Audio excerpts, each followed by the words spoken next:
Welcome to the Next Door Neuro podcast, where we explore how your brain fuels your life and how to better fuel your brain in the modern world. Welcome back to Next Door Neuro. So, why is it so hard to start something new? Whether it's a business idea, a habit, a change you know would be good for you, most of us don't struggle with the ideas around this. We struggle with starting. We tell ourselves, I just need a little bit more time and then I'll be ready. Or once I have more clarity, that'll be helpful. Or I need to generate a better plan. But oftentimes, that's not the problem. What's often truly getting in our way is how our brain interprets risk, rejection, and uncertainty. But before we jump in, if you find this content helpful, please like, subscribe, hit the alert button. It is a no-cost way to support me and to support the channel. Thank you so much. Okay, so in today's conversation, I sit down with Mark Heckmann, an entrepreneur who's built businesses across industries from things like robotics and agriculture to AI and consulting. And he's someone who now helps others build profitable ventures from the ground up. Super cool. And what stands out to me in this conversation isn't just what Mark has built, although that's immense and impressive in and of itself. It's how he thinks. Starting projects, companies, and engagements with almost no resources, bartering websites for pizza, learning skills on the fly, and then building momentum through action rather than feeling certain first and then taking the first step. And that perspective shapes so much of what we get into in this conversation. Things like why most people never take the first step, how to rethink rejection as useful data, and what it actually feels like to build something of your own. And in a lot of ways, this conversation isn't really about entrepreneurship itself. It's about how we decide what's possible for ourselves. So let's dive in. Mark, welcome to the podcast. Thank you so much for joining me today. It's my pleasure, Jamie. Thank you. Yeah. So for those of you watching and listening, Mark and I, we met each other in September, I think, at Denison University. So our alma mater hosts an annual remix that is alumni meeting with current students as well as faculty members at Denison University in Ohio, talking about entrepreneurship and innovation. And Mark and I got to know each other there this past fall as I kind of transitioned out of academia and into this entrepreneurial role. And we've been able to stay in touch since then. Yeah. Glad you took the jump, by the way. Yes. Oh my gosh. So much to chat about here. The jump was definitely scary, but with a few reframes around kind of what's risk really look like in life and what should a meaningful career look like. It was not so easy of a decision at the moment, but it was the 100% right decision in retrospect, and not even that long in retrospect. It was about a year ago that I decided to really take the leap and leave. And my kind of what I'm doing now has been formulating over the past year, and it's getting clearer and better and more enjoyable along the way. So I appreciate your support, because people like you, Mark, meeting with you and getting the support and being like, you can do this, means so much more than reading someone's blog post or getting inspiration from someone on Reddit. So I appreciate that. Lots of gurus on the internet these days, but it's better when it's people that you went to school with and you can actually see live. I'm glad it was useful to you to meet, and you're doing great things now. Yeah, I appreciate it. And I want to, kind of building off of that, I want to jump into your origin and your identity. So you've worked across so many different domains, from exoskeletons to lavender farming and botanicals to ad tech, as well as like recruitment software, these types of domains. When you look back across everything you've done, what's the common thread? How did you get there? How did it progress? Walk me through how you've gotten to where you are now. It's been a journey. I went straight to grad school right from Denison. So I jumped right into a public policy program at Carnegie Mellon. And so this would have been 2011 when I started, 2013 when I graduated. And at the time, my then fiance, eventually wife, we moved into a period in our life where cash was low. And ultimately, we needed to kind of enhance our incomes, whether that was through finding more income at existing jobs or kind of cobbling it together through other means. So I would say the kickoff to my journey was that I was focused on how do I create side incomes very early. Hmm. And I modeled that very quickly by bartering. We had bought a house that was then about 90 years old, now over 100. And it required a lot of work internally to get it suitable for us. And we didn't have a lot of cash. So I said, what skill can I learn? And just start to piece together kind of chunk money, these little bits of $1,000, $2,000. And so I bartered and traded by building websites for local businesses that I was consuming services or products from. And so I went to our local pizza shop and I literally got a year's worth of pizza in exchange for building them a website. I did the same with my barber. I basically said, hey, you're not optimized. Again, this was, a while ago when a lot of brick and mortar neighborhood places didn't have good e-commerce or weren't really present online. So I could add a lot of value, and it wasn't that hard to learn how to build websites at the time. So that was kind of my origin story into like, okay, not only am I in the entrepreneurial landscape, but also I need to kind of think on my feet and more of an existential impulse to generate income. But fast forward, yes, I've taken that spirit of entrepreneurship and applied it to many of my subsequent businesses. And it's kind of framed correctly in the name of my holding company, Crooked Ventures, where I'm often trying to play a little fast and loose with the rules. I'm often trying to subvert some of the norms in the industry. So take something that was normally paid for in one way and now it's paid for differently, or now it's a subscription service, whereas before it was more ad hoc. Taking the botanicals company, as you said, and we found a way to lease acreage for functionally $1 because there were synergies between their environmental needs to remediate the land and our wishes to use former coal mine land and turn it into productive crops. And you start to just assemble these ways where it's like, it's nimble, it creates more margin for us to play with, and ultimately it can be highly profitable. That's kind of the hallmark of the types of businesses that interest me, but it boils back down to that origin story of like, okay, I don't have a lot of money to work with here. How do I be creative? How do I do something novel in place where people aren't used to buying it or paying for it in that way? And the rest is how I've gotten here. Oh, I love that, especially the pizza example. Getting dinners for It's a true. year, once or twice a week or whatever it looks like for some work is Yep. fantastic. Takes the load off, especially, you're younger. You're like, I just need to eat something. You're not worried about kind of, okay, where's this coming from and how am I feeding my family? It's like, no, you and your fiance or girlfriend at the time. And you're like, okay, like, how do we eat tonight? I distinctly remember we ripped up carpet and we were taking staples out of the floor so we could refinish the hardwoods, which was an expense. And there was like the knock, knock, knock of the free pizza being delivered that evening. And it just tasted so much better because we could put all the money into the floors and not into the pizza. Yeah. So there were fun moments like that all throughout. And so is there a moment where you start getting into this in this, really basic functional need? I need some money to restore my house. We need a place to live. There's this, like you're saying, kind of this existential push for having resources to support the two of you and then, future family, thinking about all this kind of stuff. Was there a moment where that transitioned from this is a need for resource to this is a passion and I'm leveraging a way of thinking that most people can't? Because the idea of this bartering in this day and age feels like that to me, it wouldn't have been something I would have thought of. I would have thought of the generic standard routes towards money. I need to get a second job. I need to work nights, whatever it might be. But this idea that, oh, let me leverage what I've got and think about how to trade and barter with people.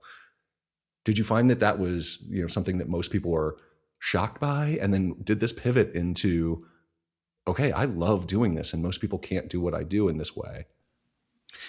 Well, I think there were two instincts that I had that maybe weren't common. I think they're a little bit more common these days. But the first one is I can self-skill myself up in areas that are still high margin. Then it was web development, just because there weren't as many templated platforms and it wasn't as easy to be a non-coder and accomplish a professional looking website.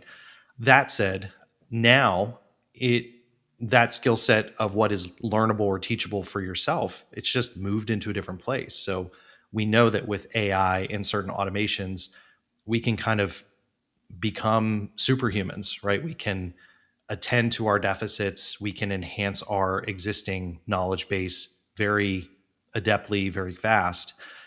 And if you're willing to apply it to places that or industries maybe that are just slightly afield from where you're used to, but you're not ashamed or scared to learn the domain specific requirements, you can port that expertise over quite well. So I think, I don't want to say the days are over for web development. I think there's just a different standard of what excellence means if you're going to brick and mortar. Now it's more e-commerce based, or maybe it's more digital marketing based. Like, how do I manage my budgets to get the best return on ad spend? That's maybe where much of the magic is these days. Whereas before it was just like, can people know where to find me on the internet? So slightly different there. So I think one is just, I was willing to self-skill, and that didn't scare me. The second is, once you get bit by that feeling of autonomy, whether that's because I could teach myself or whether it was, I've proven it enough that I could repeat this in other skill areas or across other domains quite readily. Yeah.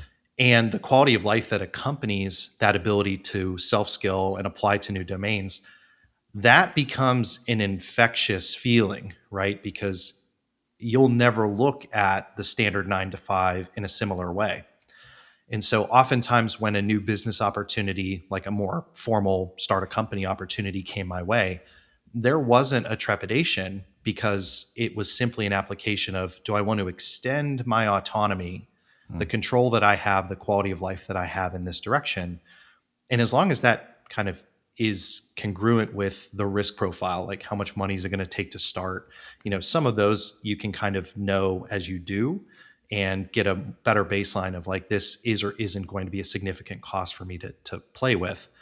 But once you're in alignment on the risk-taking approach, extending your autonomy is just like, well, why wouldn't I? There are limits, of course, but why wouldn't you take that step to be de-risked from other economic shocks or employer-based uncertainty? Why wouldn't I extend myself and put another, as a metaphor, put another fishing line in the water so that I can start to drive new revenue to me? And so here it's multifold how this has kind of evolved for you from this skillful self-learning and this kind of paradigm shift around what it means to learn from a formal environment, like where we went to undergraduate, formal college education, standardized, structured, into this, I can figure this out on my own and implement it in a way that's actually valuable. And then pairing that with the reward, the reinforcement, the benefits that come with the autonomy of manifesting your own destiny or guiding your own career trajectory rather than feeling like you have to pigeonhole yourself. Was that something you expected as you jumped into this? Were you thinking this might be a benefit, or were you in the moment where you're just like, I just need to find ways to get some more money, and then all of a sudden the autonomy hit and like you were saying, kind of bit you and got you? It definitely, the original motivation was purely existential. It was cash based. Yeah. You get bit by that autonomy bug and it's hard to quit. It's just the drug that keeps on hitting. But the one thing that felt a little bit more like a breakthrough, and I feel like it is a stopping point for a lot of folks who dabble in side hustles or trying to expand their domain expertise or their skill set offerings, it's the reticence people feel to expand beyond their safe zone. So again, maybe the skill set is something they've honed, but the application into a new domain, that's where they say, this is different enough that I don't feel like I can sell this, or I don't feel like it would be appropriate for me to represent myself as a service provider. And I think that's where, if you can shed the concerns that other people are going to have, that, they're only coming with experience in this kind of parallel field, but not exactly mine. Like a good example is, you've worked in nonprofits as a consultant or as something, but the jump to for-profit feels like this immense leap, and you're nervous that the for-profit sector, or going in the other direction, the nonprofit sector, isn't going to find you intelligible or credible. I find that to be a purely self-made manacle. Like, we should just let the market decide, right? Like put your skill set out there, frame an offering, put the proposal out, respond to the RFP, let them decide if you have the credibility, and expect to be told you don't. That's just the market telling you you have to tweak, or maybe there are little pieces you lack, but you don't get future at bats at those types of proposals if you just don't start going after them. And so how much of progress is stunted before people even hit apply? That's the part where it's like, you really need to break through that, limitation on yourself. Otherwise, like there's so much learning beyond that you remove yourself from. Yeah. So here, this kind of key feature that you were ready to take on, especially, when you look back, this is a world in which the knowledge that we have at our fingertips now with AI and the, efficacy of search engines, wasn't there at the time. But looking back at this and having the risk tolerance to do this, as well as the mental coping strategies to be able to kind of talk yourself out of some of that negative self-talk, that self-consciousness. I've felt that. I still feel that 100% all the time. I shouldn't be doing this, especially when you jump into a new domain. I'm speaking to people about, marketing and advertising and operations strategy, and it's my company. It's my decision. I've hired them despite the fact that they've got decades of experience and I don't even have 10 months of experience, and having to pull yourself together and say, yes, but it's your company. You're the decision maker. You have the power, despite the fact that you're not the most experienced in the room. How do you make good decisions? How do you leverage others without losing your leadership role, without doing all of this? It is a mental gymnastics kind of daily routine to talk yourself out of, I can't do this, or I'm not good enough, or they're not going to value me, or any of these things. Did you find that you had strategies, or did that come to you naturally to be able to say, no, let me jump in and let them determine my value here, and then I'm going to use this as a learning process to tweak? To me, that's a real cultivated mindset. One of the hardest things is to hear no and just move forward, right? And so I was fortunate to have mentorship early on in my entrepreneurial career where the no was normalized because the people around me said, if you're getting no's, that's you getting closer to yeses. And so whether I was raising money or I was actually going directly to prospective buyers, it made me less uncertain about, am I pricing the right way? Is this the exact right fit for them? How do they view my competitors relative to me? And it's like, I have one way to answer all of these questions, which is to ask, which is to offer. And if the answer is no, it's data. It's not a no in a terminal sense, because you could always reapproach, you could always tweak the offering, you could always revise if you had to, or they're just not the right product market fit, right? This isn't the right audience for me. So once you arm yourself with like all the reasons why the no's are still useful, if you're sincere about that. So it's not just like, I can hear no and not be like depressed for the rest of the day. I get that that's a very real thing too, but get to 100 no's. And it's like, you'll get a bunch of yeses in between, but like you're only off and running once you get to 100 no's. And even if you are taking a loss, or you've had to tweak your offering, maybe reinvent it completely, the 100 no's, that's where the learning is, not the yeses. And you could argue the yeses are actually where the least amount of learning is. Absolutely. There's no feedback on improvement when you get a yes. You're getting, this is acceptable, but you don't know to what degree. The no's are where the value is. It is really hard to internalize that. For those people sitting out there who are thinking, okay, that makes sense logically, but emotionally, I'm still scared as hell. What's the difference in the first no versus the 100th no? What changes? For a lot of my clients, this gets into our job board practice. This is the business where I'm helping others to build parallel income streams, start their first side hustles, or level up their first entrepreneurial practice, which could be in concert with a day job. Oftentimes, what I need to demystify for them is that no one holds it against you if you offered them something they didn't need. Like, people are like goldfish in that way. It's that, you reached out and it's like, okay, maybe it was wrong time, wrong fit, but you didn't ruin a relationship. you oftentimes within days or weeks could come back to them with some modified offering, and you get to a better place, even if it's still a no, but it doesn't feel like you ruin the relationship. So sometimes what we do is we try to arm our early clients who are doing it for the first time.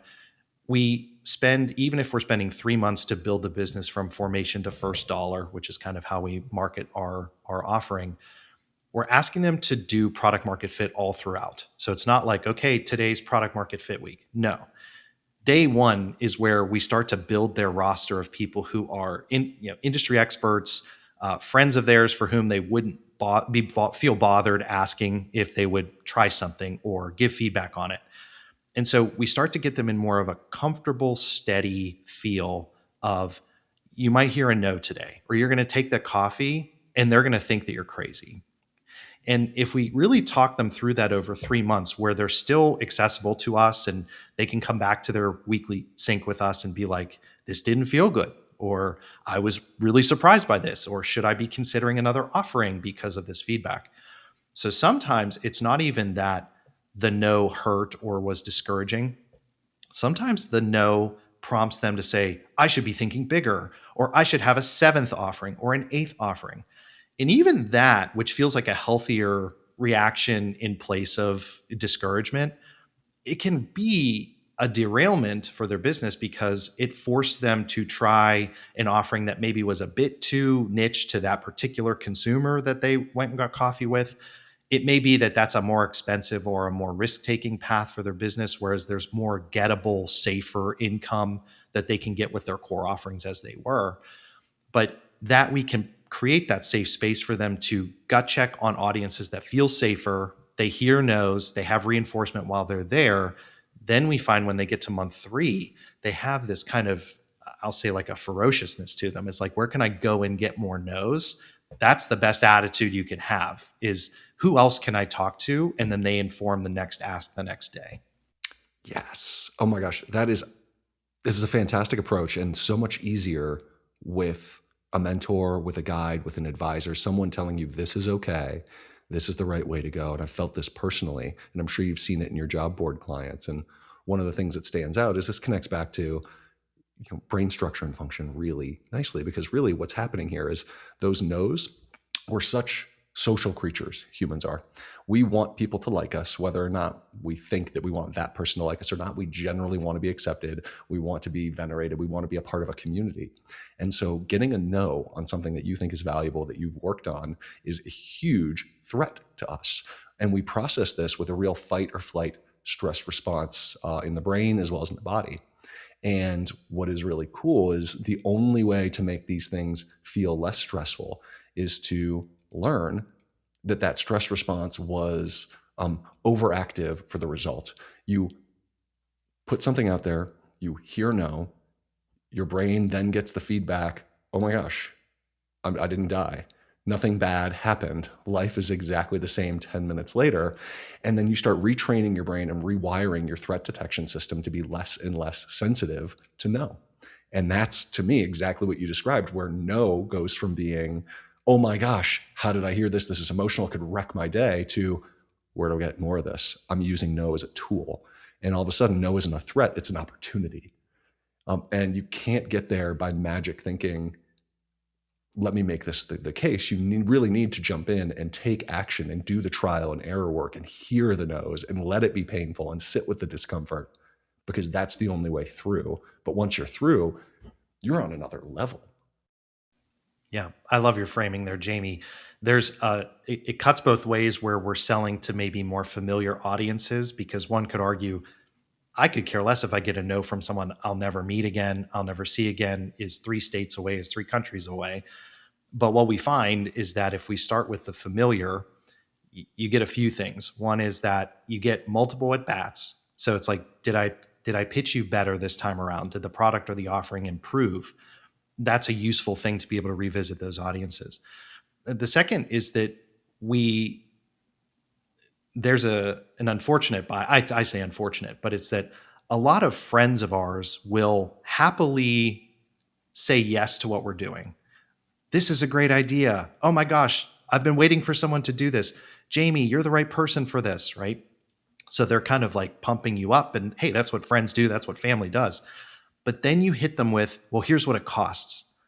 And then all of a sudden you find that, and again, it's not that they're not friends to you then, but it's just now they actually have to have a consumer incentive to pump you up. And what you'll find is that a lot of your biggest supporters are not actually buyers. Now, there's ways to recycle that energy. Is how can I make use of someone who's an ally but not a buyer? That's fine. Like there's utility there, but that's an important thing to demystify for first-time entrepreneurs too, is that you're going to get a lot of yes people because they genuinely are excited for you. They want you to support. But the second you ask them to buy, you're revealing the true motivation.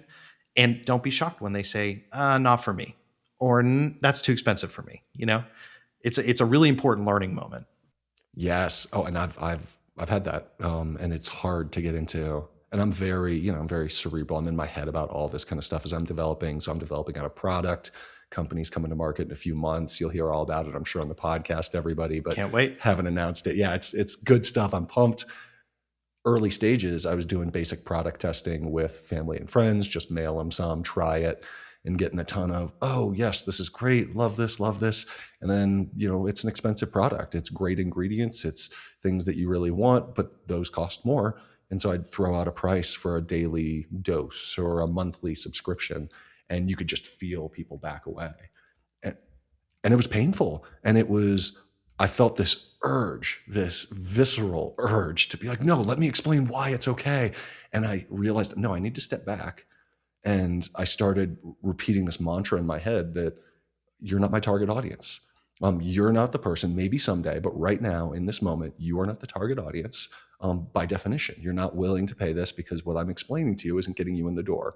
Maybe if I get you to try it a few more times, you'll like it enough. But this has also been a strategy for me to understand how to go to market and how to understand, like, don't force it. Don't try to make something the next iPhone or whatever it might be where you're capturing 60% of the market immediately. That's not how most brands work. That's not how most products work. But when you truly believe in something, like I'm sure most of your clients do, you feel like this applies to everybody. You want to apply it to everyone, and you kind of want to force people to see your vision. And it's been really hard to pull away from that. Probably one of the best ways we encourage our clients, and this is true of my businesses too, we encourage them to not go too wide with audience. And what we do is we do 3-year financial modeling for them to model out what your traction needs to be in order for you to hit your goals. I find that a lot of entrepreneurs either don't have the acumen or they just don't view it as the best place to spend their cycles on financial modeling, which I can respect. I went to Carnegie Mellon to bone up on my math. So maybe it was just like an instinct for me to like get quantitative as soon as I could. But what you find when you do some advanced modeling, and I don't mean crazy, I just mean like, what does a forecast look like? How can we, if I price here and sell X many units, what can I expect the following month? What you find is that most businesses can generate a ton of income with not a lot of customers, as long as your margins are tight and like they're properly calibrated, they don't drift.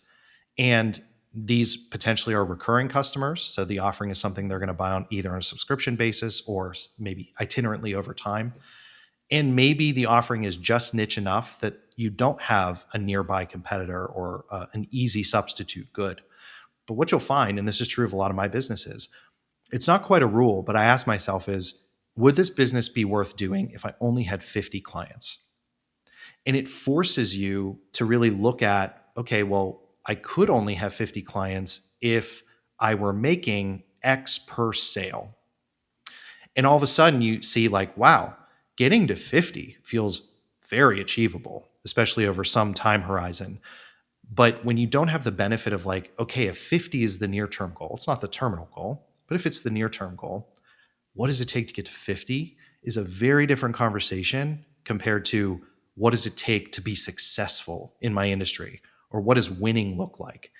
I try to dial that in for my clients and say, if you do nothing else but find 20, 30, 50, 100 steady clients and just deliver for them every single time, you hit your goals. Or at least the near-term one, maybe not a stretch goal. You can always grow from there.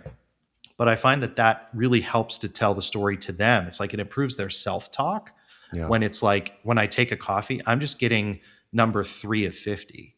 It's not that you're trying to do anything more robust than that. This doesn't need to be your unicorn meeting where it turns into the $10 million deal or whatever. Absolutely. And I think what I love about this is, you're using math to your advantage. And we all often, we're so driven by our emotions, especially our negative emotions, that things that scare us, we tend to move away from. And this is one example I've felt personally as well, where a lot of the math around business was intimidating to me until I forced myself to dive in, and I did it in these small increments. Like, okay, what's customer acquisition cost? Let me spend 1 hour, just 1 hour, digging into what CAC looks like. Everyone's talking about this. I've been in academia my whole career. I don't know what the hell this means. An hour later, I think I'm talking it better than a lot of people I'm having conversations with, because they learned it in business school 10 years ago and haven't thought about it since. They just assume they know what it is. I'm fresh. And I think, to me, that's where I've been able to leverage not only things like math to anchor myself, like you're saying, and also decatastrophize is another psychological concept where you get into this catastrophe mode. Oh my gosh, I don't know how to do this. I can never do this. And all of a sudden you start escalating with the emotion. But here, if you can anchor this in reality, decatastrophize. Okay, what's the worst that's going to happen? Okay, what's really what I need out of this meeting? I don't need my business to succeed because of client 7. I need a client who buys into this, who might talk to their friends. And so if you can de-escalate, decatastrophize, all of a sudden you're using all this math to your advantage.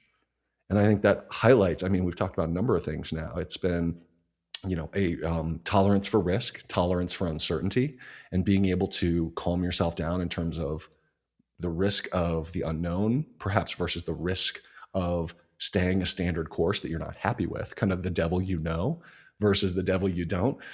We've talked about this idea of changing the way you think about learning and having this autonomy, not only in how you learn, but then getting bitten by the autonomy of self-direction in life. And then thinking about these mental models around how can you utilize the information at hand to reset your mental expectations, to understand where you're going, to decatastrophize, to de-escalate. What are some of the others? So when we think about the entrepreneurial mindset, when you think about what has allowed you to be successful, what's allowed your clients at job board, these entrepreneurs who might be, mid-career looking for a change. They might be at retirement looking for meaning and purpose, but not wanting a big corporate gig. They might be caregivers who have tons of constraints on their time during the day, but are happy to work at alternate hours and they feel burnt out. They're with their kids and they love that, but they're missing their meaning. When these people come to you, what's the mindset that you see that tees people up for success? What are some of the skills that complement what you've already talked about? The most successful ones, they don't need to convince themselves of the utility of an entrepreneurial endeavor. And so, of course, there is the money component, which is obviously useful to everyone these days, but they also don't need to be convinced that having more autonomy, more flexibility, these are things that we should be striving for. The irony, right? If we just met 10 people and asked, is autonomy useful to you? Is it a good thing? Of course they'd say yes. But then you ask them, what occupation are you in? Oh, I'm not knocking CPAs, but let's say in this instance, oh, I'm a CPA. Do you like your work? It's tedious. I don't really like it. It's high tide because it's tax season. Oh, okay. Do you like where you work? Oh, I've got a terrible manager. It's not a very healthy environment. I've been trying to exit for years now, but I just can't kind of get myself to do it. Well, what would you do if you weren't a CPA? Oh, that's a great question, because then you start to see, oh, well, I've always wanted to own an Airbnb, or I have a travel blog, but I've never monetized it. Or, it can go in so many different directions at that point. So the irony is that so many people will self-identify as these things matter, but their behaviors don't match it. And that's not a knock on them. I think it's a very natural inclination around workforce, which is we don't think of work as feeding our future in a wellness or a balance perspective. I think most people view it as the drudgery of work is the requirement to give us the means to independently with our money and with the leftover time to go and find that wellness and balance. And I think the best configuration you can come to entrepreneurship with is the acknowledgement that no, The joy is actually in the work itself. And if you can calibrate the work to match the quality of life and the type of impact you want to have on your target audience or your consumer, the type of brand you want to build and bring into the market, now you've unlocked all of the hours in your day for that impact versus just the 8 to 12 that you were committing, otherwise to somewhere else. Well, carve out your CPA time, so to speak. Well, now you've shrunk your impact window to a few hours. And if you're like me and you have 2 kids, it's even shorter than that. So I just find if I don't have to convince someone of the utility of that, they've already done the mental work to be successful. Now it's just, what's the thing? Can we give you, the confidence in the modeling? Can we de-risk your approach? Can we make sure you form correctly? Can we make sure you don't launch with kind of certain bad assumptions? That is like easy stuff once we get over the mental lift. Yeah. It reminds me of a conversation I heard with Naval Ravikant. And he's another serial entrepreneur in the tech space as well as others. But he was basically given this mindset frame in a podcast he was a guest on that talked about the idea that really where you it kind of reflects, I suppose, the Japanese concept of ikigai, I believe it is, where you're finding your strengths and matching it with people's needs and enjoyment and kind of this perfect Venn diagram overlap of 4 different frames, all in the middle. In the middle is what you're seeking. Yes, exactly. And with this, I think Naval really trimmed it down, but this idea of find what you not only are uniquely good at, but often what happens with that is you have a lot of fun with that. We love to do the things we're good at. And he's like, the concept is just like you're saying, if your work is fun and you enjoy doing it and you get lost in it and you're enjoying it, no one's ever going to outwork you who doesn't love it as much as you do. Because you're going to spend those 10-hour days, those 16-hour days, those 80-hour weeks that you're going to maybe need to put in, or even those 45, 50-hour weeks on a consistent basis, and start saying, if someone hates what they're doing, they're never going to beat you at it because they're not going to daydream about it while they're driving to work. They're not going to dig into it on a Sunday evening when they could watch TV instead. You have the leverage when you love what you're doing. And it's so hard to implement that. I think this societal structure that we think about is work and life. And I, for most of my life, have felt like if you're not stressed and tired and a bit miserable, you're not working hard enough. And it has been entrepreneurship and jumping into this new area that's been like, oh my gosh, I've had it wrong for so many years. It's painful to think about how many years I had this wrong. I love working hard. I love long days. I feel so productive. And to me, it's the feeling. I got the opportunity and I was unique. I was able to take a sabbatical from my professorship and really jump into something I cared about. And it was that structured part of academia that gave me the opportunity to learn about the unstructured, not following the linear path route. And getting that experience, like you were saying with autonomy, once the feeling bit of I love my work and all I want to do is think about it, I can't imagine doing anything that I don't love. And I'm fortunate that I'm able to hopefully monetize this in a way.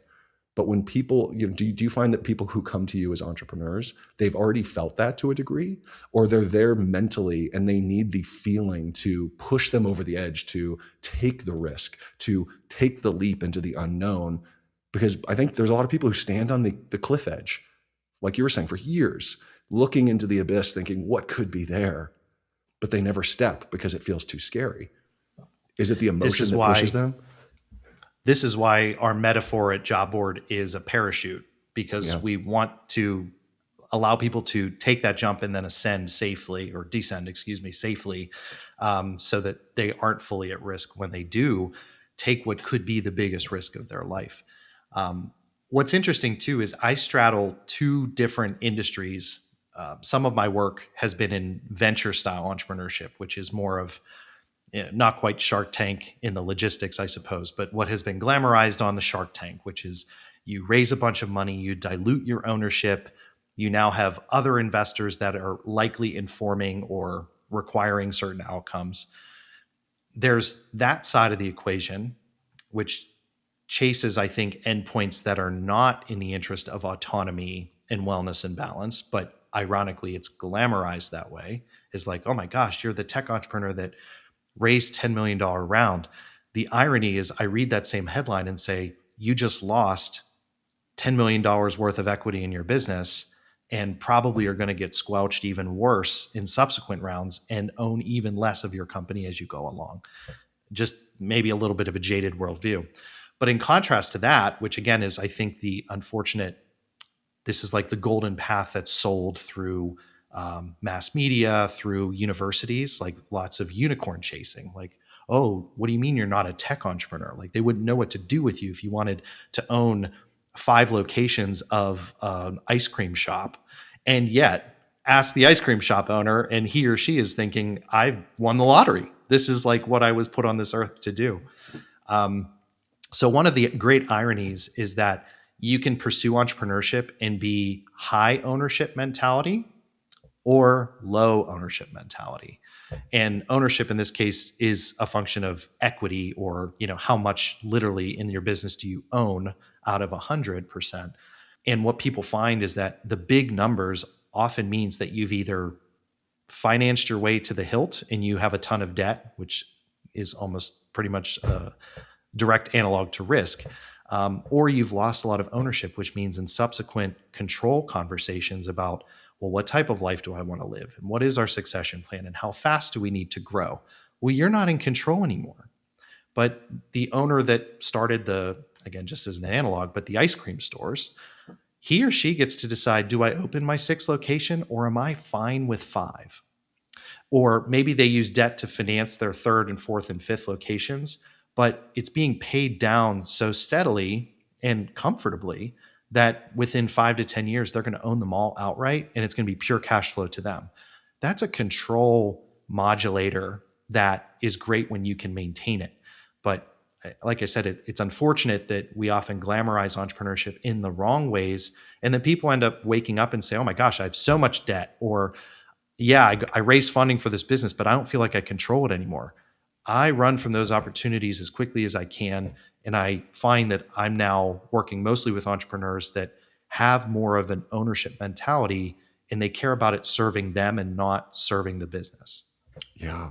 And I could imagine that question in and of itself. And when you look at entrepreneurship from the outside, which I did for a while, it was this idea of a lot of personal risk versus raising outside funding and potentially diluting and losing control and letting this spiral. And all of a sudden you've got a board of advisors who you barely know or don't respect or whatever it might be, making the decisions for your business. And you could structure a business in a way where you could get ousted.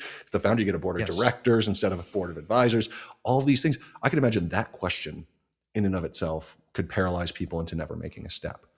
And so when you think about helping people through these decisions or the purpose of job board or a mentor or a coach, what are some of the key things that help people get past these really intimidating questions? And that's if they're even aware of the trade-offs there in the first place, which a lot of them are not. But that's a different conversation. But I would say is I try to acquaint entrepreneurs I work with, either as a consultant or directly through job board, I acquaint them with those trade-offs right away. And I say to them, look, maybe they do have a business that is fundraisable in the venture context. It's not that that's a bad thing. I just want them to go in eyes wide open. So you say to yourself, well, what would happen if you raise that money successfully? What are the most likely terms that are applied to that so that you could predict what your standing will be at the end or post money of that round? But then I also try to alert them to the alternatives. And a lot of people don't realize that, hey, would you rather own 100% and maybe move a little slower because you have to self-finance it, or maybe you use a conventional loan, or maybe you go through an SBA program? It may mean you go slower because someone didn't dump $2 million in your lap, but what's the benefit of you maintaining control? Or what's the benefit of that being term debt that you can pay off predictably over time versus venture debt, which can be much more costly, certainly in the ownership context, but can also put the business through some difficult iterations if some of that debt is convertible, if there's royalties attached to it, if there's subsequent valuation questions later on. You can lose control very quickly. It's hard also to convince the entrepreneur that they're not going to just crush it. So it's like, well, sure, if all you do is crush it, you could assume that you'll survive each of these subsequent iterations where financing might take you down or put you in a worse standing. But you have to like say to them, like, you could be doing everything right, but miss your mark on metrics that you don't care about. And if your investor class thinks that those are important or those are the ways you should be graded, I have bad news for you. So a lot of times it's alerting them to the alternatives. We've had business owners through Job Board that have financed their entire business through credit card debt. Now you might say, hold on, that feels predatory, right? Well, there are credit card products that are zero interest for up to 21 months. Okay. And most people use like balance transfers in order to facilitate that. But just think, like, if I needed $20,000 and I don't have it in my pocket right now, but I am willing to take a risk. I have maybe some rainy day funds I could fall back on. I would know how to finance this if all went to crap and I had to like get out of it. But the idea that I can patiently pay against a $20,000 line of credit and have 21 months of 0%. So really, I pay as little as I can until I have some revenue. Then I overpay to catch up to a comfortable monthly payment. And on month 21, I kill that balance. You own 100%. You probably built credit along the way. You didn't inconvenience the cash flow of the business, so you could still pay yourself and reward yourself and add other services or amenities you needed to run the business. So there are a lot of ways to do it, but it's just there's a blindness to what the options are. Yes. And I feel like there's two things that come to mind out of this. And the first is this circles back. We're coming full circle to where you started. This is not fundamentally different than thinking creatively about, I'll build your website, you deliver me pizzas. Now you're thinking about, okay, I'm Mark. I know all this stuff about how I could get money without having to pay extra back, to mitigate risk in terms of alternate loans. I'm not always going to be crushed by some high percentage interest rate. I have all these tools at my disposal and I'm willing to think outside the box. And now you're not just applying that to you and getting your floors redone. You're now applying that to funding small businesses for others and really taking that burden off of someone who is creative and interested and has something they think can make the world better, which is, I think, where a lot of entrepreneurs start. Maybe, there's certainly a percent that's like, I want to hit it big. I want to make it. I want to, have $1 billion and I want to be rich. This is my path. But for the most part, entrepreneurship is higher risk. It's more variable. And it tends to be people who are driven by passion more than people who are driven by money that could be more predictable elsewhere, because so many businesses end up at zero. And so here, what I love hearing about this is not only the foundation is the same. Think creatively, think outside the box, but also find the person who can do that for you. And there's a great book called Who Not How. I don't know if you've read this one. It's not that one, no. Yeah, it's Benjamin Hardy. He is a psychologist working with Dan Sullivan, who is an entrepreneurial coach. And they wrote this book, Who Not How. And it's a great book, really great illustration of these principles in action. But the basic idea is you have certain things that you excel at and you love. Dig into those because you are going to be the best of yourself in those. But the more you can take those other things off of your plate, that you're going to spend so much time and be miserable doing. For many of us, that's finance and accounting. Don't like it. I'm intimidated by it. It stresses me out. I don't fully understand it. Let me find a person who can take this off my plate where that's their thing. They love doing it. They're going to be passionate about it. They're going to crush it for you. There's people out there who love the things you hate. Find them, allow them to do the work so you buy back your time effectively. And this idea that you don't need to do everything. You don't need to know everything. And the real requirement is going to be capital, money. You're going to have to pay somebody else to do this work. But if you think about it in terms of, all right, I could spend 10 hours figuring out how to do my budget each week, or I could pay somebody for an hour of their time and they're going to do a much better job of mine anyway, not make mistakes, not get audited, whatever it might be, that is well worth the money because now I have 10 hours opening up. That opportunity cost is gone. And now I can spend the time doing things that I'm amazing at, build the business, which will then continue to bring in some more revenue to help pay more and more of these people to leverage their expertise. And all of a sudden, this mindset shift away from the solopreneur, I have to do everything by myself, comes to how can I leverage other people's skills to make my business better? And you've turned from a doer into a leader accidentally, whether you like it or not, with this one foundational mindset shift. And I would add to the metaphor that we use with our clients that captures exactly what this book and what you were saying is we say to them, you should play the position on the field that you prefer. So if it was soccer, it's like, if you want to be a striker, we want to position you so you can be striker, which means we need to build a defense and we need to find a goalie and we need to build around you. Sometimes it's tech that's doing that too, by the way. So whether that's a process automation, whether that's a third-party service that is offering software that can help with something. And then sometimes it is what you said, which is we just find third parties that plug and play, whether it's the work they love or just work they're willing to do. It gives you that alleviation. The hard part is that new entrepreneurs feel like if they're not impoverished, they're not doing it right. So they view it like this is, again, one of those like toxic traits of venture style entrepreneurism is, they literally have coined phrases like ramen profitable, which is like, I found a way to just be able to run my business and eat ramen. And that's like we just hit ramen profitable, or, that we've subsisted on sleeping under our desks for so long. It's really damaging those visuals. And it's discouraging for people that they have a job or they're expecting to have a child or something. And they're like, well, I can't possibly live that lifestyle. And that seems to be a requirement. It is not. Much of our time with our clients is really just dispelling the myths around, as long as you have something to offer right away, you could be profitable on day one. We just have to build a business that allows for that economically. But most of my businesses, like my secret scorecard for businesses I like to start and operate, they're cheap to run, cheap to start, and they can modulate with my other things in my life. So if I need it to do $200,000 in a year, it can. Or if I need to dial it back to $20,000 a year, it can. You can build businesses that do that. It's not just crushing it growth for growth's sake, more. No, it's in balance with what my needs are. It's hard to do, but if you have more of a curation approach and not just, I have to just kill it all the time approach, you just have a much more balanced, way of building wealth and wellness. Yes.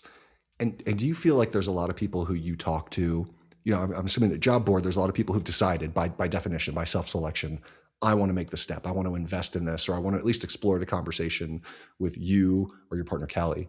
But the idea here, I suppose, would be, I'm sure there's a lot of people sitting out there listening to this thinking, I've had this idea, but I can't imagine doing it without, $500,000 in startup, or I can't even imagine doing it without going into massive debt, or I don't even know how this would play out.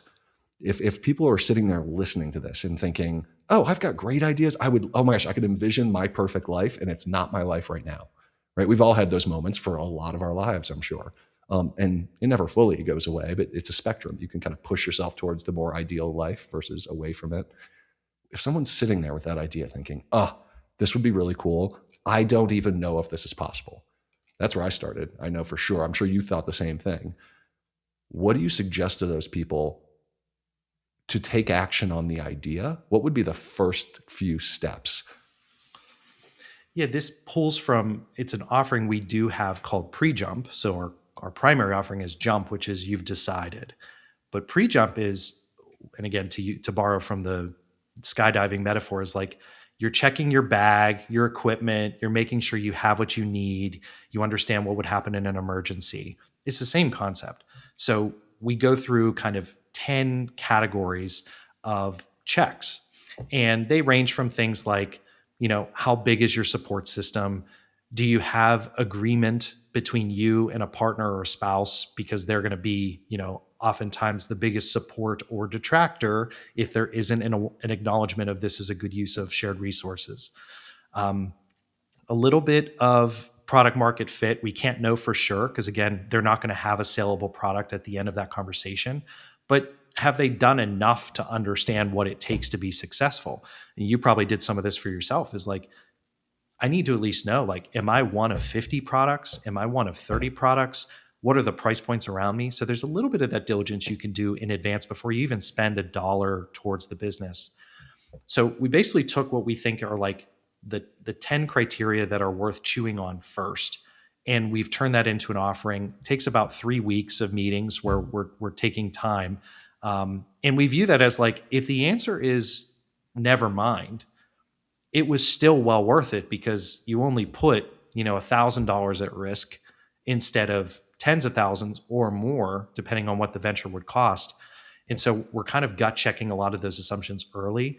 And I will say, just like you said, Jamie, like I didn't have that. Like there wasn't an offering, there wasn't good coaching around how to pre-qualify a business before you start. I think most people just view, okay, well, I'm just going to go and see what happens. That's where a lot of the failures happen because you can't prepare yourself for the down moments. You didn't build that support framework around you in case things went poorly. It can create spillover effects in your marriage or in your domestic life. So we just try to get out ahead of that. And again, whether you're with Job Board or not, I think our biggest statement is there's so much you can do with technology or just your own studying of your target market before you even venture off and spend $1. By the way, you can sell solutions before you have them. You can sell products before you have them. Like there's no rule that says I can't pre-sell. I mean, Tesla's the textbook example. I don't drive a Tesla, but one of the magical things that Tesla did as a company that was like awe-inspiring, they got people to prepay for cars that would not be delivered for years. Can you imagine walking to a car dealership and needing a car and they said, hey, we'll take that deposit, but the car will not only, we don't know when it's going to be here. We think it'll be here in 2 years or 3 years. I'm not like a huge Tesla fan in general, but just that they shifted the economics to, I can pre-sell you a car just based on a concept. I mean, guys, there is no limit. If you could sell cars on concept, you could sell services on concept. You could sell products that don't exist yet.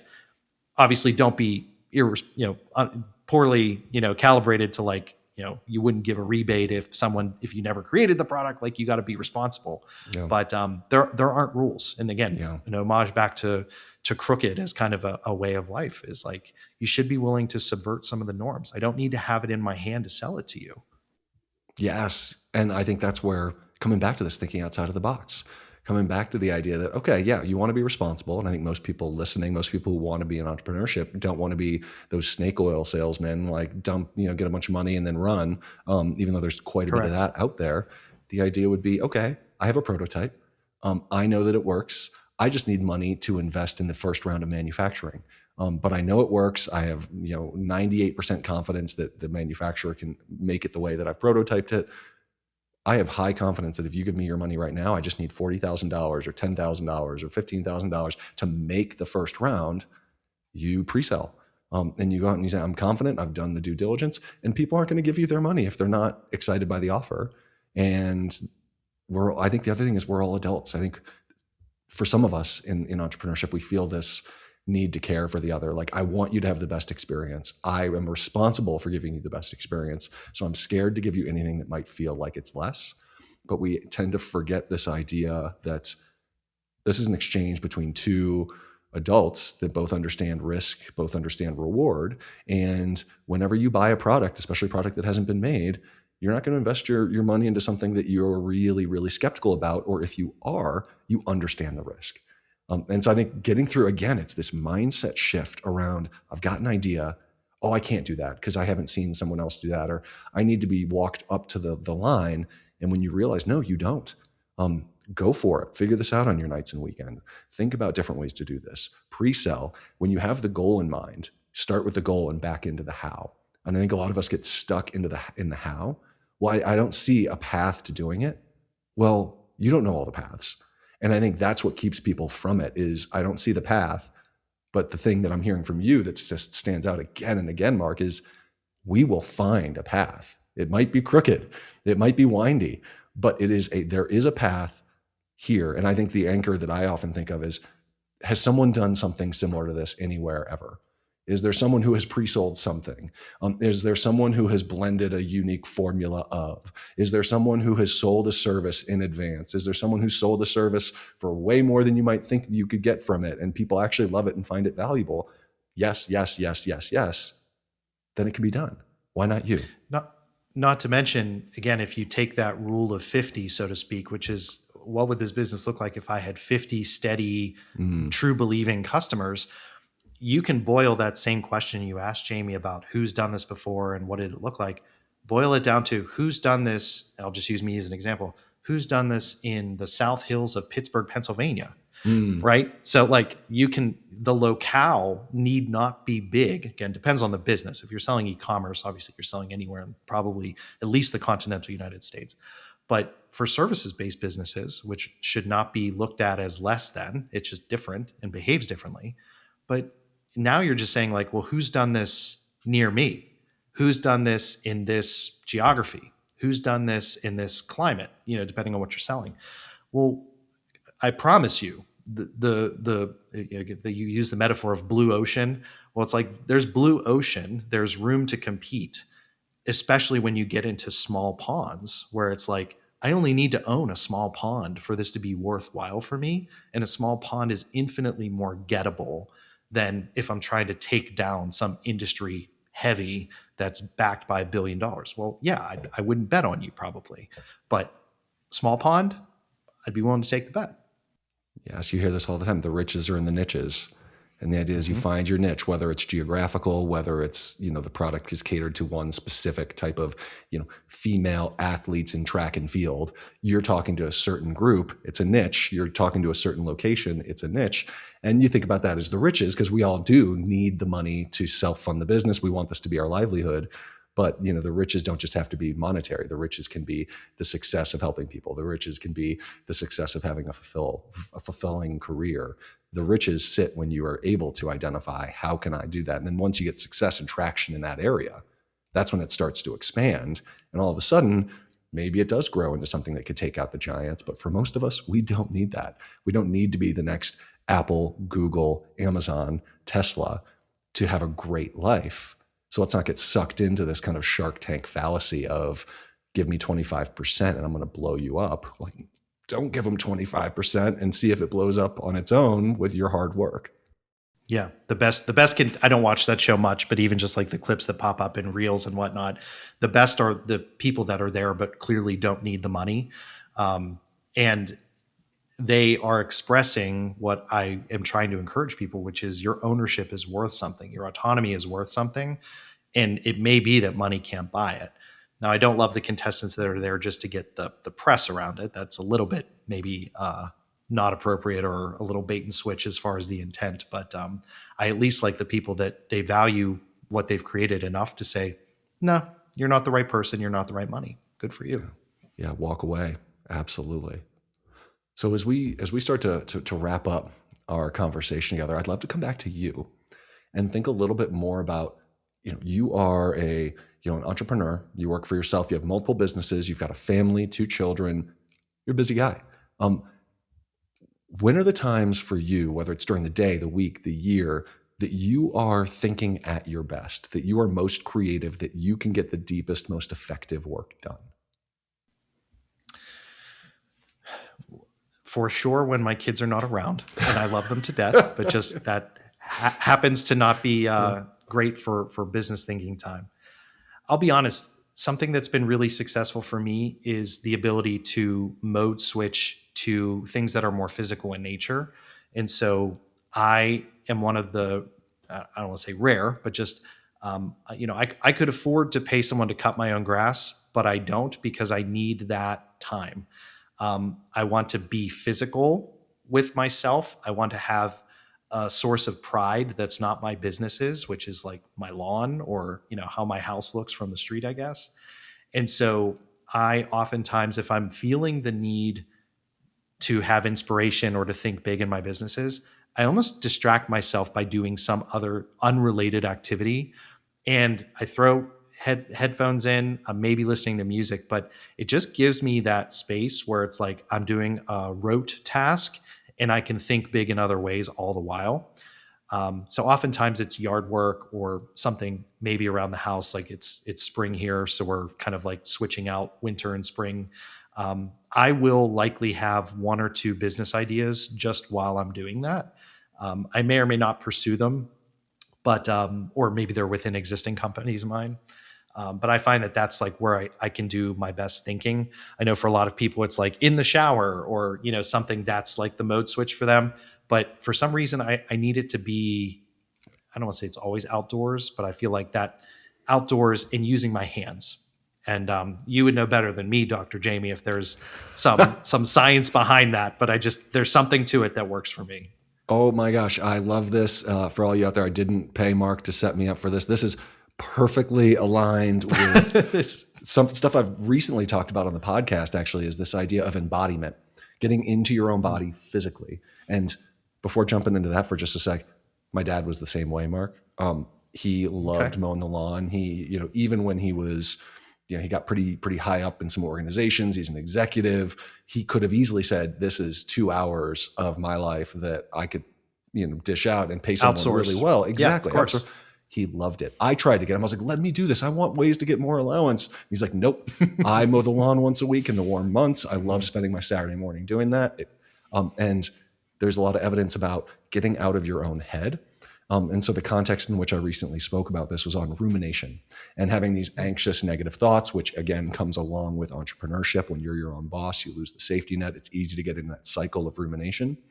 But this idea that this is called the default mode network in the brain. This is that kind of mind-wandering self-referential thought, which can turn very negative because humans have a negativity bias. We tend to see threat as more real than opportunity because it's a safety mechanism.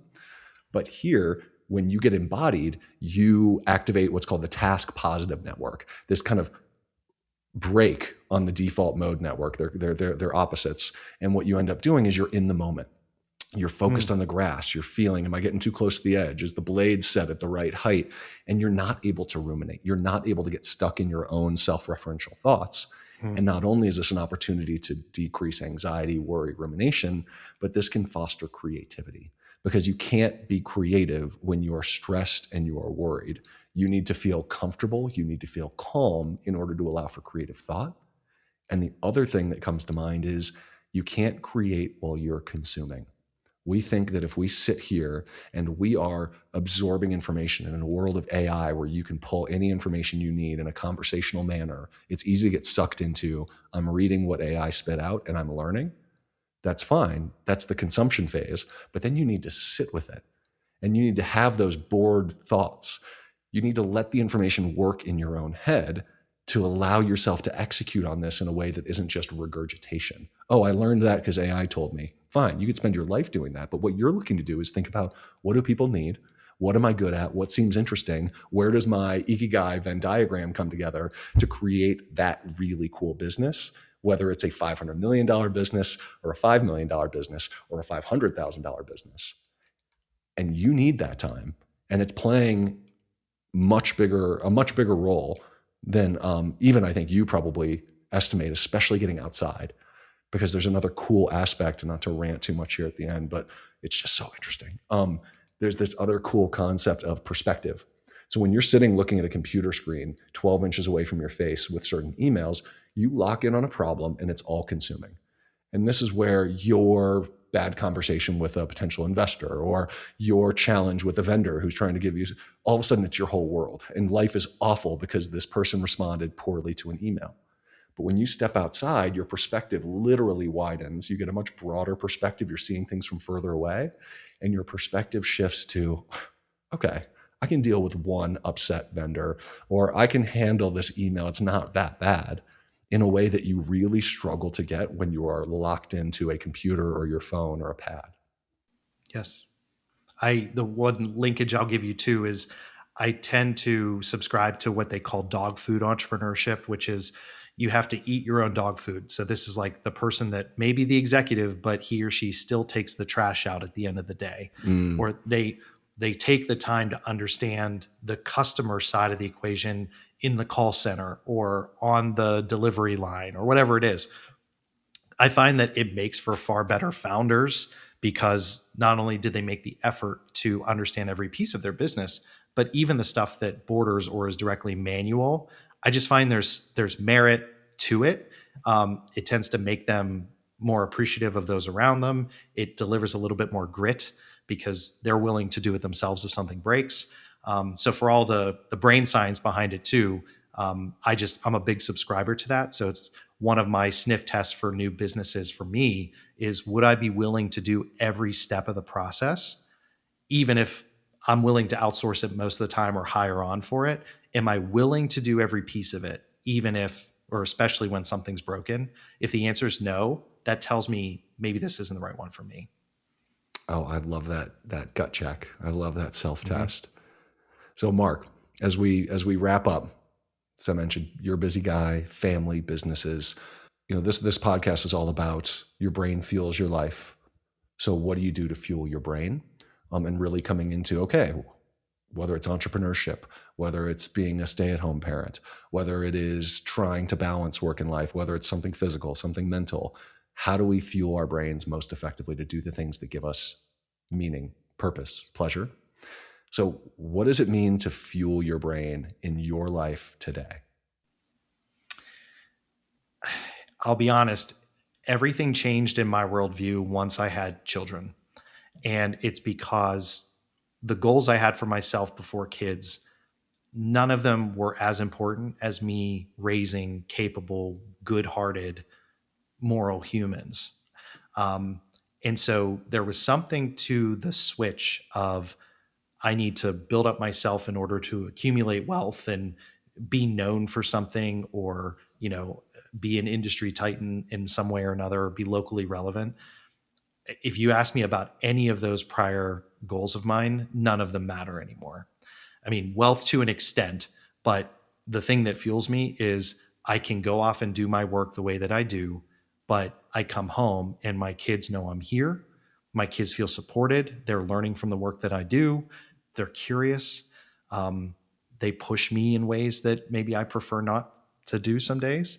But if I didn't feel like I was attending to what was going on at home, I would be listless. I would be at the bottom of my bottom.